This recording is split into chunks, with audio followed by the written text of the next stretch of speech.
Welcome to Charts Today. It is Thursday, the 27th of April, and we have news this morning that Meta agreed a settlement in their legal case for $18 billion fine.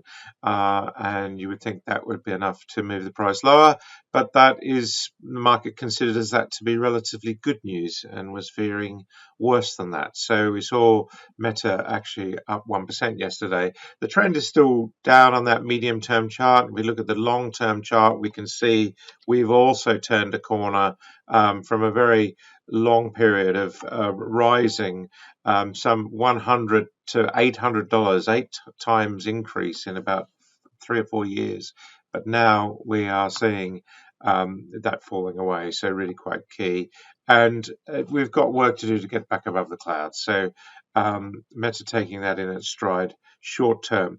Nvidia also came out with results yesterday. They were good, but again, will they be better than expected? We were up for about 5% in after hours trading, but can Meta make new highs? That's the key, Nvidia make new highs. That's the key thing here.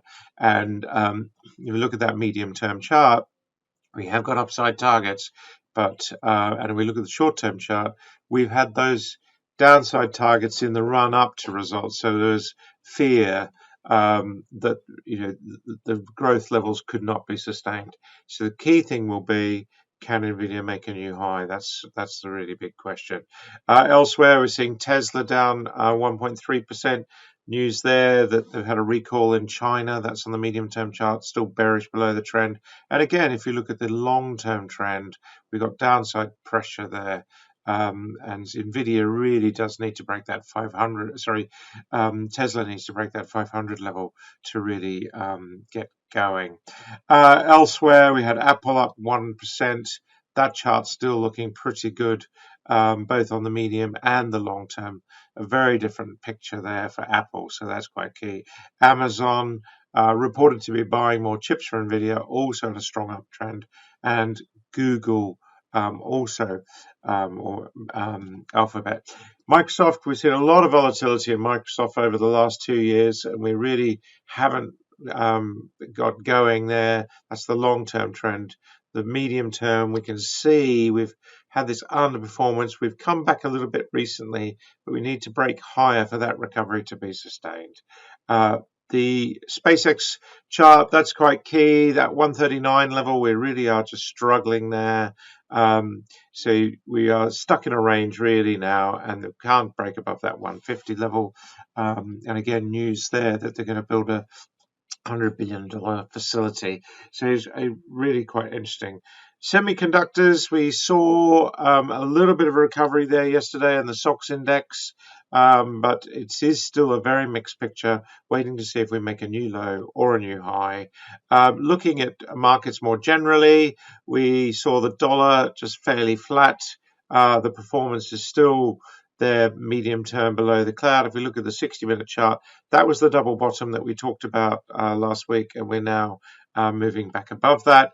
The Japanese yen has been one to watch, of course. If we look at the medium term chart, we have found that floor at about 158.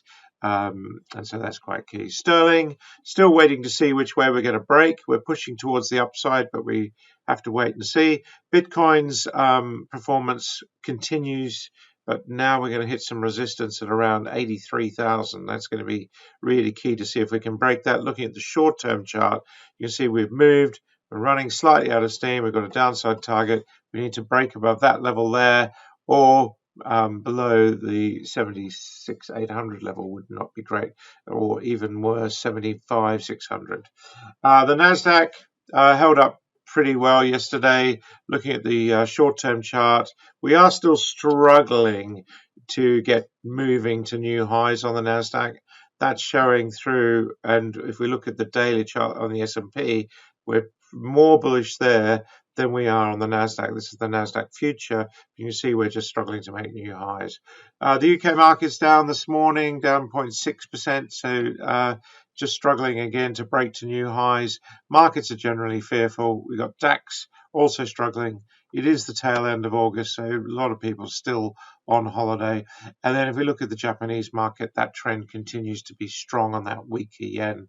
We saw also just some other markets. Brent crude is still falling lower. We called that lower today to our energy clients. Sugar is just continuing to just hold those gains.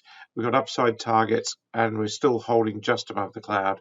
Gold, we've talked about gold a great deal. 4,700 is the level at the moment that we need to break for gold. But if we look at that medium-term chart, we are now clearly above the cloud, so that's quite key. Silver up this morning also, and copper.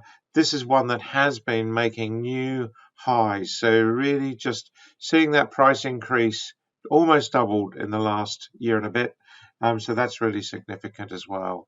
The Dow last night, we saw mostly a lower performance. Nike continue to underperform. Downside targets there. That's the key thing. The stocks in downtrends continue to fall, and stocks in uptrends continue to rise. Caterpillar, that's been an interesting one long term. We have, having had an amazing run, we have just hit some uncertainty, so that's quite key. Looking at the Nasdaq, the performance was mostly in chips, Western Digital, ARM, all up around 3%. And then last of all, the UK market this morning, it's, as we saw, it was down. Polar Capital, that has been quite a performer, and we've got a new upside target, but we do need to break that 700 level to be quite key. So we're seeing banks higher today. Barclays there. We're seeing financials basically improving, Standard Chartered, etc. So certainly that's one to watch. And resource stocks have been strong of late. They're taking a bit of a breather today. We see Glencore down 2%, for example. That's it for today. Until tomorrow, have a great weekend, a great time. Bye for now.